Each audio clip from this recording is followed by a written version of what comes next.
পুলিচৰ ফিজিকেল টেষ্টসমূহ আৰম্ভ হ'ব। এডিআৰিৰ গ্ৰেড 3 পোষ্টসমূহৰ Hey guys, नोंथांमोनखौ आंनि बे कल्पना हिन्दुस्तानी इउट्युब चेनेलाव फिन खनसे बरायहरबावबाय। नोंथांमोना आंनि थाम्बनेलखौ नायनानै मिथिखाबाय जानांगौ आरो जुदि मिथियाखैब्ला आं बुंलांनोसै। जोंना मामाया गावनो फिन खनसे बुंफिनलायबाय आरोना जोंनि बे आसाम पुलिस एबिउबिनि इन्टारभिउआ अक्ट'बर दानाव जागोन होननानै। थ' जोंथ' सानबायमोन माने एडमिट ओंखारथारसिगोन जाथारसिगोन होननानै। नाथाय मा खालामनो उपाय गैया, मालाय गिदिर गोलावफोरनि गोसो बायदिसो नालाय। थ' खारनाय बारनाय कमप्लिट जाखाजोबनाय मानसिफोरा जानांगौ बहुत नार्भास फिल खालामदों। थ' आंनाबो इसेबां मोजां नङाब्लाबो आंबो बिराद नार्भास फिल खालामदों आरोना लोगोफोर। थ' जोंना मामानि मोनसे भिडिअ क्लिपखौ आं नोंथांमोननो एसे देखायना होनाय जागोन आरोना लोगोफोर। नोंथांमोना नायलांनो हागोन आरो नोंथांमोना नार्भास फिल जादोंना जायाखै, माबायदि प्रिपेरेसन खालामदोंमोन अन्नानै कमेन्टआव खिन्थाहर। आं खिन्थु बिराद नार्भास फिल खालामदों लोगोफोर। আসাম ডিৰেক্ট ৰিক্ৰুটমেণ্ট এক্সামিনেশ্যন, যাক আমি চমুকৈ এডিআৰি বুলি কওঁ, এডিআৰিৰ গ্ৰেড 3 পোষ্টসমূহৰ পৰীক্ষা 15, 22 আৰু 29 ছেপ্টেম্বৰত অনুষ্ঠিত হ'ব। আৰু আজি আমি সিদ্ধান্ত ললো যে অহা 3 অক্টোবৰৰ পৰা পুলিচৰ ফিজিকেল টেষ্টসমূহ আৰম্ভ হ'ব।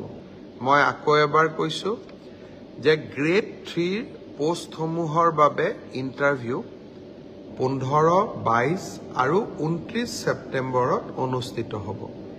এই পৰীক্ষা এইবাৰ লোকসেৱা আয়োগে পতা পৰীক্ষাৰ আৰ্হিত হ'ব।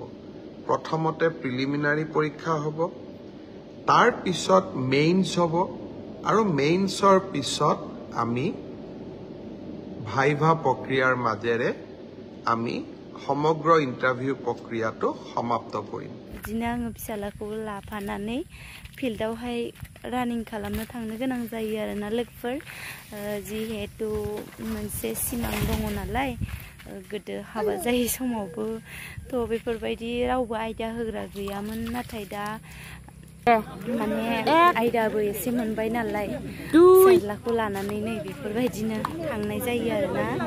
बेनि थाखायनो बिराद खस्थ' मोनबाय डेटखौ फावसायबाय थानायनि थाखाय। बे मासाव जागोन जाया, बै मासाव जागोन बै मासावबो जाया।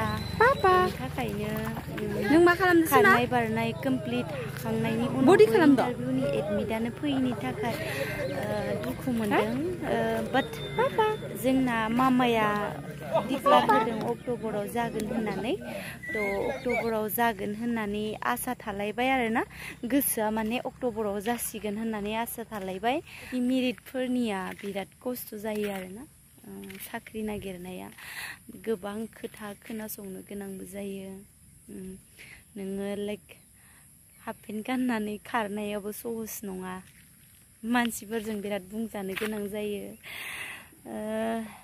लाइक फेमिलिफोरनिफ्रायबो खोनासंनो गोनां जायो नोङो हाफ पेन्ट गाननानै माने खारनो थांनाया। बेनि थाखायनो आं सानदोंमोन बिदिनो आगस्ट'फोरावनो जायोब्ला एसे मोजां जागोन होनना सानदोंमोन। नाथाय दा जायासै, माथो खालामनो नङा होनब्ला लोगोफोर।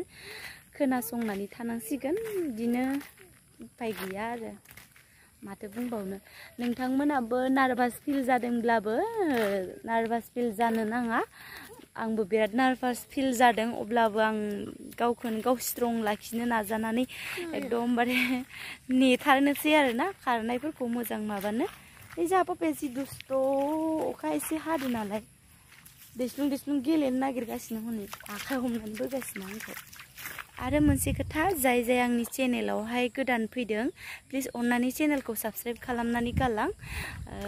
आरो जाय आंनि भिडिअखौ नायदों कमेन्ट खालामनानै गालां बबे डिस्ट्रिक्टनिफ्राय नायदों। आरो सोरबाफोर फिमेल मेरिट बेफोरबायदिनि इन्टारभिउनि थाखाय एक्साइटेड जानानै दंब्लाबो आंनि भिडिअखौ नायफ्लांदोंबाबो कमेन्ट खालामनानै खिन्थाहर आरोना लोगोफोर। थ' दिनैनि भिडिअखौ आं बेखिनियावनो दोनथ'नोसै लोगोफोर। लाभ इउ अल गाइस। नेक्स्ट भिडिअ लोगो मोनफिनगोन।